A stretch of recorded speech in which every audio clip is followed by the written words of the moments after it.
It is midnight in Eastern Africa. And 11 p.m. in Southern Africa. In Nigeria, it is 10 p.m. The top stories tonight. Ex-SGF accuses embattled CBN governor of forgery.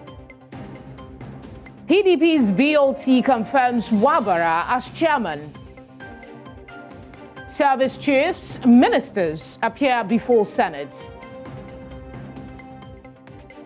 Thank you for joining us on Nigeria Tonight. I am Felicity Ezewuike. Let's begin by telling you that explosive revelations emerged today as former Secretary of the Government of the Federation, Boss Mustafa, testified about a staggering $6.2 million transaction involving the Central Bank of Nigeria. Mustafa, appearing as the fourth prosecution witness in the ongoing trial of former CBN Governor Godwin Emefiele, made shocking allegations before the Federal Capital Territory High Court in Maitama, Abuja. He revealed that in February 2023, $6.2 million was released from the central bank using a forged document purportedly authorized by the Secretary to the Government of the Federation. He noted that neither of the documents came from the President or his office, as the terms used in the alleged correspondence do not align with standard government procedures. Mustafa emphasized that during his tenure as SGF, he never encountered such documents and refuted any involvement in the transaction. In the meantime, service chiefs and security heads on Tuesday appeared at the Senate to discuss the state of the country's security. The meeting, initially billed for last week, was later rescheduled to this week because of the absence of some security heads. The security chiefs present at today's meeting were Christopher Musa, Chief of Defense Staff, Taurid Lagbaja, Chief of Army Staff, Emmanuel Ogala, Chief of Naval Staff, and Hassan Abubakar, Chief of Air Staff. Nuhu Ribadu, National Security Advisor, Kayode Egbetukun, Inspector General of Police, and Yusuf Bichi, Director General of the Department of State Services, were also present. Also present were the Ministers of Finance, Interior, and Defense. Over the past few weeks, there has been an uptick in killings and abductions for ransom in many parts of the country, including the Federal Capital Territory. Workers from Nigeria's Trade Union Congress have given the nation's Food and Drug Administration Agency a 2-week ultimatum to reverse the ban on sales of alcoholic drinks and spirits in sachets and PET bottles. This was as they took to the streets of Abuja, urging the agency to reverse a ban, which they say has left thousands of citizens jobless, increasing the hardship being faced in the country. Amadin Uyi tells us more. The protesters had converged on the headquarters of Nigeria's Food and Drug Regulation Agency, widely known as NAFDAC. Many of them converged a few meters away from the facility in protest over the recent decision by the agency, which had placed a ban on the sale of alcoholic beverages in sachets and PET bottles, claiming it is being exposed to minors. We are here for them to revert that. They should follow queue. As cigarette smokers, they put the advert there. If they close the chassis production, TUC is losing over 500,000 workers across the country. Yes. We are here not because we want to stage a fight with NAFDAC, but to tell them that the decision that was recently taken by banning the sachet and PET bottle alcoholic beverages is what we are kicking against. They urged officials to withdraw the ban or face the consequences from workers. All workers in Nigeria have over 10,000 dependents, if you calculate it very well. And when they are out of job, that means over 10,000 people around them or their society or community will also go hungry or go begging. That singular policy has now thrown hundreds of thousands of Nigerians out of job. And like it used to say, if we are not able to create jobs, why are we taking the few ones that are available? We are saying no to this. They urged officials to withdraw the ban, else face the consequences. We are saying, please save our jobs. Thousands are out of job as I'm talking to you, and we have been crying all this while that the Director General should rescind in her decision. We also wish to warn that this is a peaceful protest. If nothing is done within a reasonable time, we will go back to the drawing board, we will mobilize, and we will come back. But this time around, we will ensure that all offices of NAFDAC nationwide do not work. Because you can't take food out of my table and expect that I will allow you to continue to work. Everybody know the economic situation. They better withdraw that bill from National Assembly. If not, we will not agree. And that's why we are here. I want to tell the Director General of NAFDAC to kindly do herself a favor to withdraw that bill from forever. The protest then continued to the National Assembly, where the protesting workers submitted a letter to the leaders of parliament. Officials that received them both from NAFDAC and the parliament assured that their grievances will be looked into. I have noted your grievances. The Director General is not around now. She's on official assignment, but I assure you, according to laid down rules, I'm going to take the protest letter, which I'll pass on to her. I would want to encourage you, embrace dialogue, which the House is always happy to facilitate. Embrace dialogue towards finding a resolution that is in the best interest of Nigerians. In Abuja for News Central, I am Amadin Uyi.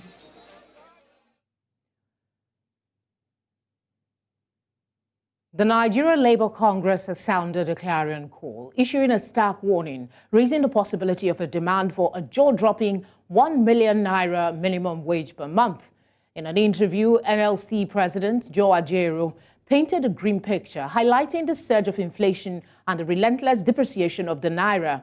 These economic indicators, he stressed, directly influence the demand for higher wages. He noted that previous wage negotiations were anchored to similar economic markers. However, the current landscape demands a radical revision, highlighting the gravity of the situation. Ajaero drew attention to the glaring disparity between past negotiations and the harsh realities of today. He cited the exorbitant prices of essential commodities like rice, which now commands a huge 60,000 to 70,000 naira per bag, pushing them out of the grasp of many hardworking Nigerians. Ajaero warned that this dire scenario could ignite widespread discontent and potentially spark strike if not swiftly addressed. In a related development, the organized private sector, Ekiti, Sokoto and other states have faulted the demand by the Nigeria Labour Congress for 1 million naira minimum wage, stating that it is not realistic. Reacting to the proposal, the Minister of Information and National Orientation, Idris Mohammed, said the federal government would make a reasonable decision in line with national interest, and after due consideration of available resources and other factors. In the past months, the cost of goods and services had skyrocketed following the removal of fuel subsidy. To further discuss the battle of fair wages, I am joined by public affairs analyst Achike Chude. Achike, it's good to see you on the news. Thanks for giving us your time. Some say it's not realistic. 1 million naira minimum wage per month in the current economic climate. Your thoughts? You know, if 1 million naira years ago, I mean, workers were paid 1 million naira years ago, they would be millionaires. And it was a big thing to be a millionaire then, and because, of course, we're talking about the value of the naira. You could do so many things. You could buy 4 cars in one day with 1 million naira then, and there's so many other things. But unfortunately, a lot of water has passed under the bridge. And the 1 million naira is nothing, absolutely nothing to write them about. So one tries to understand what the NS is trying to do in terms of their proposal for 1 million naira minimum wage. Obviously, people are also scandalized by the huge amount, but then 1 million naira is not what it used to do. The value of naira has depreciated so much, and that people are beginning to see the naira. In fact, the naira is designated as one of the worst performing currencies in the world. So the house can purchase very little. And so, and then if you look at the practicality of it all, in terms of especially food, items because the first law of nature is survival. And survival is about eating, it's about food, the cost of the food. And so 1 million naira really for an average family might not do so much. But it's just that, of course, in the context of what is going on in this country, that amount seems outrageous. But I think what is of surprise is that a lot of the media is, taking up this proposal by Joe as if it is the conclusion of the matter. It is just a proposal based on certain realities and the fact that inflation has got to an all-time high. But that is what he said is what is being reported. He is proposing, suggesting that that's a very huge likelihood. And of course, discussing the possibilities of that becoming a reality is fair game. It doesn't matter whether you're in the media or just Nigerian. But moving forward, the government has not responded to their previous demand. They've even given a threat that come a couple of days from now, if the government does not respond to their initial arrangement, that they are going to go on strike. And they are demanding just about 200,000 naira for national minimum wage. What is the likelihood that this is even? Yeah, but don't forget that even that demand, the proposal for 1 million naira was predicated on a condition. And that condition has not been met. He was talking about the continuous devaluation of the naira, that if it continues like this, then they will demand for 1 million naira. He didn't say they are going to demand for 1 million naira right now. But be that as it may, yes, the reality, I agree that there was still discussion about 200,000 naira minimum wage that they had proposed. And don't forget, just like Joe said, when that proposal was made, the foreign exchange, the naira to the dollar, was between 800 to 900. $1 to 900 to 800 to 900 naira. And then that has been devalued to around 1,400, 1,500 now. And so what it means is that that has made no sense of even the proposal of 200,000 naira if we're going to look at the inflationary trend. And so anything above 200,000 naira seems fair game to me. And I think, again, the workers of the leadership of the NSC is there to protect the interests of their workers. And obviously, with the rate of inflation, it is even very difficult and the argument has always been after all, when the minimum wage was 80,000 naira, some governors were not paying it. When it was 30,000 naira, some governors were not paying it. But they are not paying all this money, not because they did not have it, because corruption has always gone on unabated.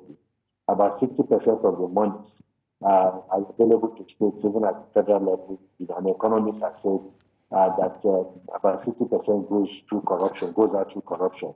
So you can imagine that if some of these monies are saved, that there will be enough money actually to meet up with some of the demands of the workers. I'm not saying that has to be 1 million, or slightly below 1 million. But the reality is that we need to block loopholes in this country, block loopholes. And when you do that, there will be much more money for the government to be able to meet up with their obligations for the workers. And then they also need to expand. Something needs to be done within this economy of the politics of this country. We cannot continue to have a federal structure that is in charge of, over something, of the exclusive list where you have solid minerals and so many other things at the disposal of federal government. We must create a situation where states can have access to a lot of money based on the resources that they find available in their states. And I think this is the way to go. What would be some of the potential consequences if the government fails to address NLC's demand for a higher minimum wage, including the possibility of widespread discontent and a strike, really?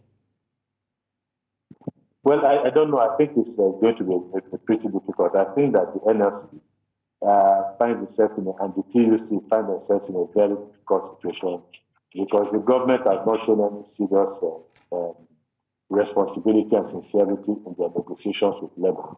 And most of the promises they have made with labor in terms of timeline for implementation of whatever they have agreed with government, they have not lived up to these obligations. So I think that the NLC is beginning to understand that the government is not sincere in the way they have been approaching their engagements with them. And again, strike and protest will seem to be the last resort. And you know the government plays a game. Once the NSC is about to embark on a strike, that is the moment that they choose to call them to negotiation. And so somewhere along the line, I think the NSC has to decide to call the bluff of the federal government and do whatever it is that they want to do so that the government will also learn a lesson that they can not only buy, but they have the ability to buy. Right now, a lot of people believe that they are all talk and no action.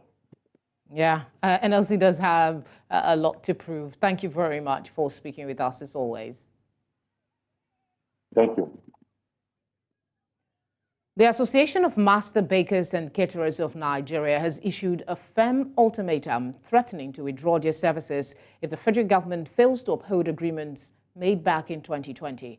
The association demands immediate implementation of promised financial support palliatives for bakers, especially those hit hardest by COVID-19 pandemic. In a statement read by the Kogi State Chairman of the association, Gabriel Adeniyi, the association president, Alhaji Musa Umar, disclosed that the numerous increase in the prices of baking materials, subsidy removal, and forex deregulation have pushed their members to the brink. He noted that multiple taxations at various government levels and the lack of support for local production also worsened their plight. Among their demands, the association calls for the liberalization of flour and sugar importation, reduction of import duties on major baking materials, and provision of concessionary forex exchange to stakeholders. You're watching Nigeria Tonight on News Central. If you've just joined us, you're watching Nigeria Tonight. A reminder of our top stories. Ex-SGF accuses embattled CBN governor of forgery. PDP's BOT confirms Wabara as chairman. Service chiefs, ministers appear before Senate. Bayelsa State Governor Doye Diri and his deputy Lawrence Erujakpo will tomorrow, Wednesday, take their oath of office, birthing their second term in office for the glory of all lands. The event is built to hold at the 5,000-seater capacity of Coach Samson Siasia Sports Stadium in Yenagwa, the Bayelsa State capital, South Nigeria. Governor Diri, candidate of the People's Democratic Party in the November 11, 2023 Bayelsa State governorship election, defeated the candidate of the All Progressive Congress, Timipriye Silva, to emerge winner of the election. Meanwhile, the venue for the inauguration is already wearing a new look.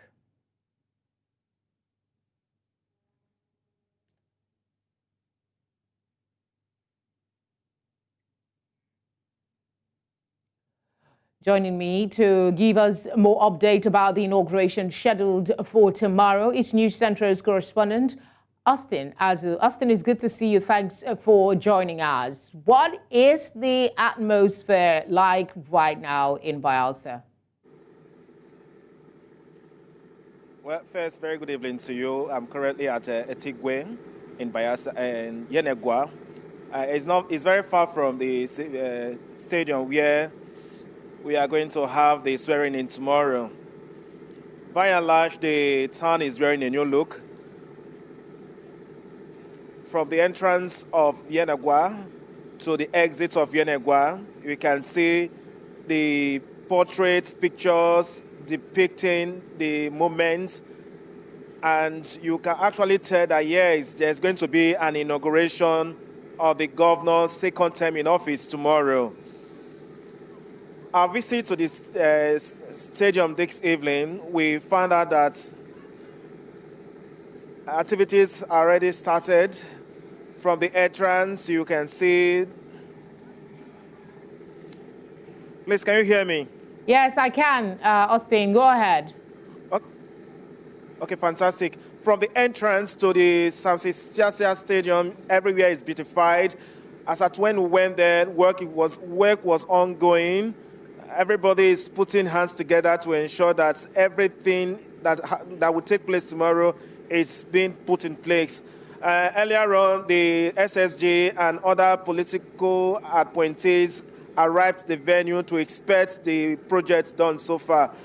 But we found out that the place is very calm, no insecurity threats, And we got reports earlier on that various governors from across the country, some of them have arrived already. White Sun will come tomorrow morning. And we equally learned that the vice president of Liberia is already in town already to grace the swearing-in ceremony of Governor Duri and his deputy tomorrow. All right, what are the feelers you're getting from the people? What is their mood about the inauguration tomorrow? Is there excitement, perhaps? Yes, of course. When we spoke to some of the residents of the state capital here, they were so happy, and some of them said yes, and their votes for Duri will be set tomorrow by the swearing-in tomorrow. So it means that they have been waiting for this day for them to celebrate the victory of Duri and his deputy. So everywhere here in the state capital is wearing a new look. People are going about their normal businesses. And of course, tomorrow will be the day for everyone to come out to display how joyful they are. All right, Austin, I'm sure we'll be back with you tomorrow for all the details. Thank you for speaking with us. Thank you very much. In politics, the People's Democratic Party's Board of Trustees has made significant announcements confirming key appointments and urging action on pressing national issues. Former President of the Senate, Adolphus Wabara, has been officially confirmed as the substantive chairman of the party's Board of Trustees, BOT, succeeding Walid Jibrin. This decision was reached at the 76th BOT meeting held in Abuja. Speaking after the meeting, Wabara highlighted the concerns raised by the BOT regarding the country's economic challenges and escalating insecurity. They called upon President Bola Tinubu to urgently address these critical issues, including the falling value of the naira and the surge in fuel prices. Meanwhile, the BOT also demanded the resignation of Senator Samuel Anyang from his position as the party's national secretary, citing constitutional provisions prohibiting dual roles for candidates.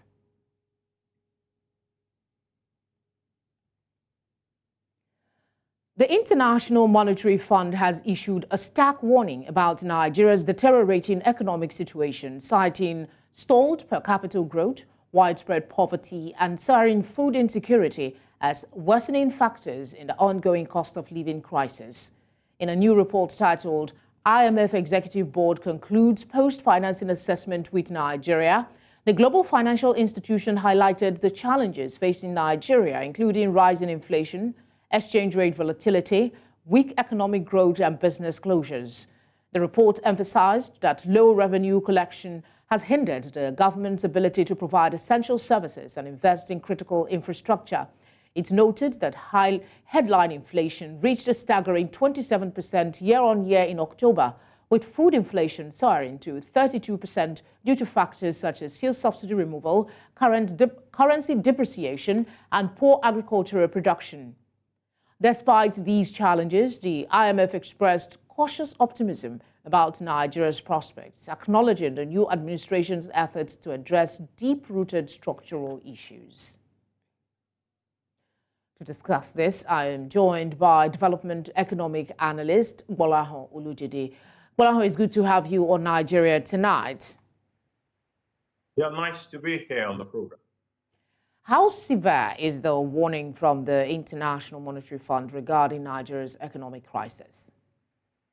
Well, it's as severe as it could be. We probably don't even need them to give us the warning. That is what Nigerians themselves have been talking about. That is what everybody who goes to the market, anybody who goes to the market every day, know what is going on with inflation. We know what is happening with food insecurity. So we probably don't even have to wait for them to tell us. We know that there are issues. Volatility of the currency. We've seen how the naira has depreciated very rapidly since middle of last year. We've seen the inflation continue to gallop, entering 28.9 as at the last count, with food inflation alone in the neighborhood of 32–33%. So it's clear that we we have some serious issues to deal with. The IMF report mentions stalled per capita growth, widespread poverty and food insecurity as worsening factors in the country's cost of living crisis. What policy recommendations or interventions would you recommend to address these critical issues that maybe have not been thought about or is being implemented? I think whatever we do to ameliorate the problem with food will have a big impact on several parts of the economy. If we look at inflation, which I mentioned earlier, while the inflation, the composite figure is about 28.9 thereabouts, food inflation alone is about 32–33%, which shows that food inflation is a critical driver of the composite figure. So whatever we do to handle food matters will have a major effect on the issue of food insecurity that we're talking about, on the general inflationary trend we have in the economy. And most of the complaints that people are talking about today hinge around food. So if we solve food problem, it would take a bite off the pressure that the Nigerian economy is having, so that we can have time to face all the other economic distortions and we can begin to see a way forward after that. Low revenue collection was also emphasized as hindrance to government's ability to provide these services and invest in critical infrastructure. What measures could be taken to improve revenue collection and alleviate these constraints? Yeah, the revenue collection is undoubtedly low, and it's easy to see. Once you start to make certain comparisons, you will begin to see those very obvious issues. My favorite is to use South Africa as a comparison. Nigeria's economy is bigger than the economy of South Africa. That is, and it has been so consistently for several years. So the question is, how come VAT income alone in South Africa is bigger than the entire income, return revenue of the federal government of Nigeria? So it shows that something is not quite right about our revenue profile vis-a-vis our GDP. It's as if we have a huge asset base, but we are incapable of sweating that asset to generate revenue for us. Or we are incapable of collecting the revenue that are being generated by this huge asset base. So we need to approach this very cautiously. The first level when it comes to revenue is not to think of raising taxes. Leave the taxes first. Let's first of all start to deal with issues around harmonization of the multiple taxation that we have all around. Improve the collection efficiency of taxation. We have a situation in this country in which only the middle part of the economy are the one really bearing the burden of the tax, because they are, the salary earners, for example. Before they give you your net pay at the end of the month, they've already removed the payee. So those guys are bearing the brunt of it. But you're in that same economy, you have people who are, I remember a situation of someone who was a governor for 8 years.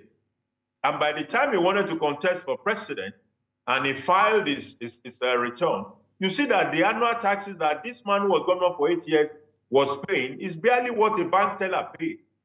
So the highest earners in the country are not carrying their fair burden of personal income tax. In other parts of the world, take the United States, the top 1% earners contribute close to 40% of the entire personal income tax in the United States. So the question we must be asking ourselves is, why is it only a segment of the society that are paying the taxes and several others are not paying anything? So the collection efficiency, being able to widen the tax net, harmonizing the multiple taxations and all of that are things that we need to deal with. I believe that the committee of the federal government, there's a committee on tax and fiscal policy headed by former PwC tax guy, This is part of the mandate that they have been given. We're waiting to see the delivery of this mandate within their timeline. Might that be some of the cautious optimism being expressed about Nigeria's prospect? The IMF did cite efforts by the new administration to address deep-rooted issues, structural issues.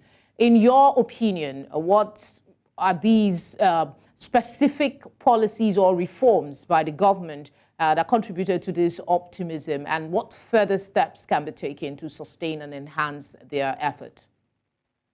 I believe that the one I just mentioned, which has to do with the tax reform and fiscal policy, is a very important one.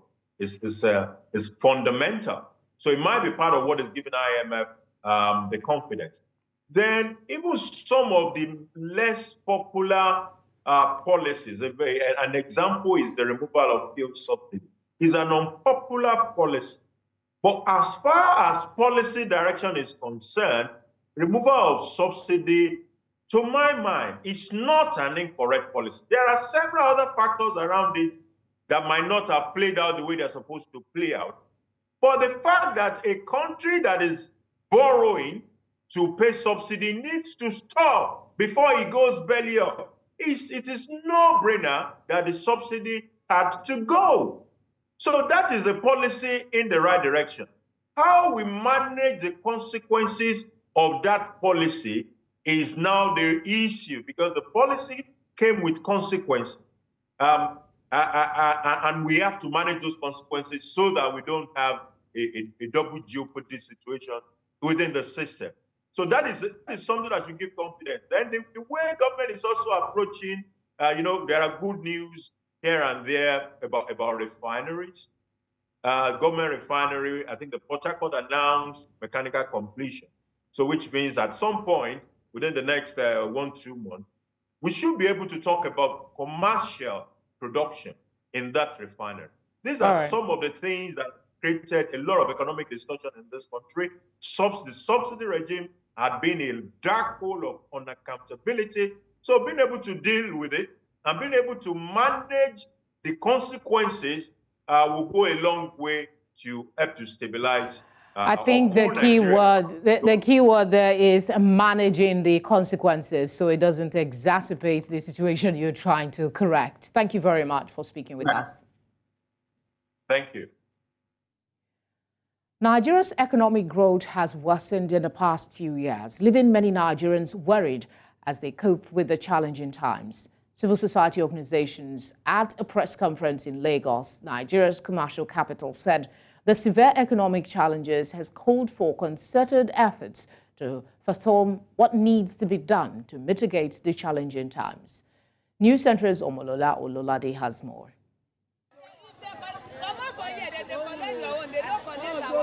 Stalled per capita growth, poverty and high food insecurity have exacerbated the ongoing cost of living crisis in Nigeria, according to the International Monetary Fund.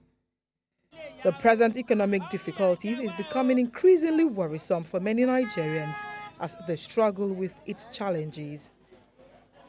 It is on this premise that civil society organizations such as the Youth Bureau, Coalition of Civil Society and Socio-Economic Stakeholders created an opportunity for government and the people to dialogue in order to help mitigate the effect of the present socio-economic realities of the people. A lot of data were collected here today to further what they have been doing in terms of civic engagement and educating the people. That's a good one. And that is the focus of this exercise. It is undoubtedly known that the state plays a vital role in the economic emancipation of the country. Hence, the decision by the Lagos state government to help ease some of these economic difficulties faced by the people. We are aware that everywhere there is hunger. Everywhere there is need to take care of Lagosians. We are going to use civil society organizations. We are going to use community development associations, religious organizations, ethnic group associations, people living with a disability. We are going to use all of them so that we know that they are the people who know the ones who cannot feed themselves among them. Present at the dialogue meeting were stakeholders from different strata of the economy who narrated their ordeal during this hard time as they call on the government to help provide solutions to their yearnings. You know, when you look at everything that is happening in the country, the physically challenged are the casualty of it. What do I mean? When you talk about feeding, when you talk about housing, employment, all sorts. And even those that are having access to their direct customers, you find that before they get to their various places, taxes, tolls, and all of it, not even tolls, people, illegal collections from people that say they are disguising they are working for government, they are there exploiting them. At the heart of this conversation is a call on the government at all levels to intervene in the immediate yearnings of the people, especially in the area of food supply and transportation. In Lagos, for News Central, Omolola Ololade. As part of efforts to strengthen the economic sector, Borno State government in Nigeria's northeast has set priorities and highlighted its commitment to completing the resettlement of displaced persons. This was during a press briefing held at the International Conference Hall, Musa Usman Secretariat in Maiduguri. Umaru Kirawa completes the report. A comprehensive outline of the Borno State government budget for 2024 being presented at the Musa Usman Secretariat, Maiduguri, in the presence of stakeholders. Emphasis was made on the economic sector as 46% of constituent of the fiscal provisions. The government aims to complete the resettlement of displaced persons while simultaneously investing in irrigation projects to ensure agricultural sustainability. The 2024 approved budget, as I mentioned earlier, tagged budget of consolidation and progress is 358 billion 732 million 146,000 naira. It's made up of current expenditure of 150 billion 360 886,000 and capital expenditure of 208 billion 371 million 260,000. The completion of resettlement project is a critical step towards providing a safe and secure environment for those affected by the conflict in the state. However, the question now is how could the government repatriate refugees in Niger with the face-off between the country and ECOWAS?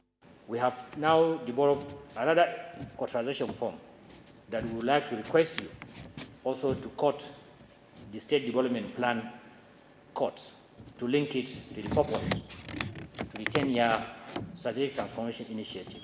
The government has stressed that all expenses, including projects and programs, must be strictly aligned with the 2024 approved budget. Any deviations from the budget allocations will not be tolerated and could result in severe consequences for those responsible. The success or otherwise of this policy will largely depend on each and every one of us. I therefore crave your indulgence to operate strictly within the bounds of the budget. The hope of the people is how those pronouncements will translate into a more peaceful environment where food is in abundance for all. In Maiduguri for News Central, Umaru Kirawa. Many thanks, Umaru. We'll go on a short break now. When we come back, we have more stories. Just stay with us.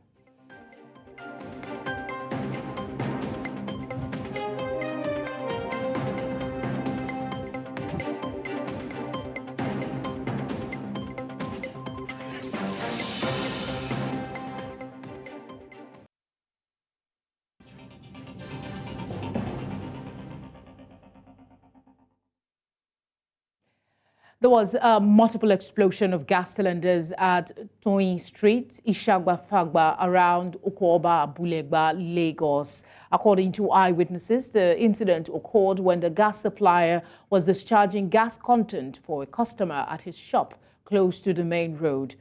Firefighters are currently at the scene to put out the fire. No casualties can be confirmed at the moment, as the fire is still on as of the moment of filing this report.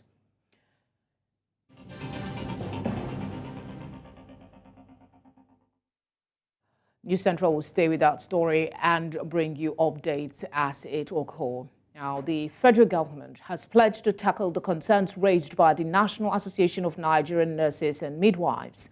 Speaking at a press briefing in Abuja, the special advisor to the president on health matters, Salma Anas Ibrahim, assured nurses that their grievances would be addressed. Nurses, represented by the ANNM, staged protests to Abuja and Lagos on Monday, expressing dissatisfaction with new guidelines issued by the Nursing and Midwifery Council of Nigeria. The revised guidelines require applicants seeking verification of certificates from foreign nursing boards to have 2 years of post-qualification experience. However, Anas Ibrahim emphasized the government's dedication to resolving issues affecting healthcare workers across the board. The government's promise to address nurses' concerns comes amid ongoing efforts to improve healthcare delivery and strengthen the nation's healthcare system.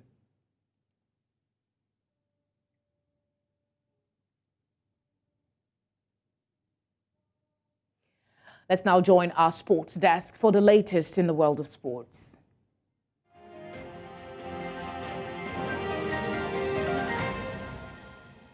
The Super Eagles of Nigeria have been conferred with the honor of Member of the Order of the Niger by President Bola Ahmed Tinubu, who hosted the team to a state welcome at the presidential villa in Abuja, following their silver medal winning campaign at the Africa Cup of Nations in Côte d'Ivoire. Despite losing to Côte d'Ivoire in the finals, the team was commended by the president for doing a good job at the tournament. President Bola Tinubu on Tuesday rewarded the Super Eagles of Nigeria with flats in the Federal Capital Territory and pieces of land. The Super Eagles finished as runners-up in the just concluded Africa Cup of Nations hosted by Côte d'Ivoire. Sunshine Stars has announced a change in the scheduled release date for Kennedy Boboye, their new technical advisor. The original plan was for Boboye's unveiling to take place at the club's Akure Secretariat on Tuesday. The new date of the unveiling is Saturday, the 18th of February. The short ceremony is set to take place at the Ondo Sports Complex prior to their game in Akure on March Day 20. Later in the week, when the second stanza resumes, Sunshine Stars will play Kwara United. In the women's team competition known as the Uber Cup at the 2024 All-African Senior Badminton Championship, now taking place in Egypt, Nigeria defeated Egypt 4-1. In the women's doubles, Deborah Uke and Ramatu Yakubu overcame a set deficit to defeat Jana Abdelkader and Doha Hani 2-1, while Sofiat Obanishola and Dorcas Adeshokan defeated Rama Eladawi and Hannah Zaher 2-1. Sofiat Obanishola defeated Hannah Zaher 2-0 in the women's singles. Dorcas Adeshokan upset Jana Abdelkader 2-0, and Zainab Alabi fell short against Doha Hani 0-2. And that's a wrap on Sport Updates. I am Udoka Njoko.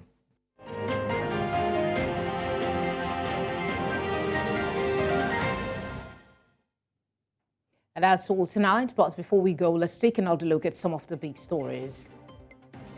Ex-SGF has accused embattled CBN governor of forgery. PDP's BOT has confirmed former Senate President Wabara as chairman. We also told you that service chiefs, ministers have appeared before the Senate. Let's hear from you. Please send your eyewitness reports to the number showing now on your screen. You can follow us on social media at News Central TV. You can also watch News Central live on DSTV channel 422, Star Times channel 274, Avo TV, and on YouTube. As always, thank you very much for watching. Have a good night.